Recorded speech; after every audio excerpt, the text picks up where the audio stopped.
Hello అండి. Welcome back మీ YouTube సిరి vlogs. ఇక్కడ ఏంటంటే మినీ వ్లాగ్ అండి. మా పెద్ద బాబుకైతే ఫస్ట్ డే ప్లే క్లాస్ అండి. వాడికైతే హోంవర్క్ అయితే ఇచ్చేసారు. ఇక్కడైతే ప్రాక్టీస్ చేసి ఈ హోంవర్క్ అంతా ఫినిష్ చేసేస్తా ఉన్నాడు. చూసారు కదా, ఫస్ట్ డే కాబట్టి ఇంత ఇంట్రెస్ట్గా చేసేస్తున్నాడు. నెక్స్ట్ డే నుంచి చేస్తాడో లేదో తెలీదు. ఇది కంప్లీట్ అయ్యేలోపు వీడికైతే చాలా విసుకొచ్చేసిందండి. ఫస్ట్ డే కదా, చూడండి చిన్నగా రాస్తూ ఉన్నాడు. ఈలోపు మా చిన్న బాబు నియాష్ అయితే కలర్ చేసేసి పెన్తో అంతా వాడి బుక్స్ మీదంతా రాసేస్తూ ఉన్నాడు.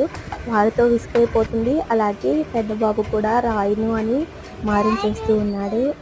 ఇక్కడ కంప్లీట్ అయ్యేలోపు వాడికి చాలా విసుకైతే వచ్చేసింది. ఫైనల్లీ నేనైతే రాయను మమ్మీ, నీతో బాక్సెస్ అయితే రాస్తాను, లాస్ట్ బాక్స్ అయితే రాయను అని చెప్పి అంటూ ఉన్నాడు. ఇది ఏది నాన్న, రాయకపోతే రేపు మిస్ అయితే కొడుతుందని చెప్పేశాను. ఇక్కడ బాక్స్ చూసారా, వాడైతే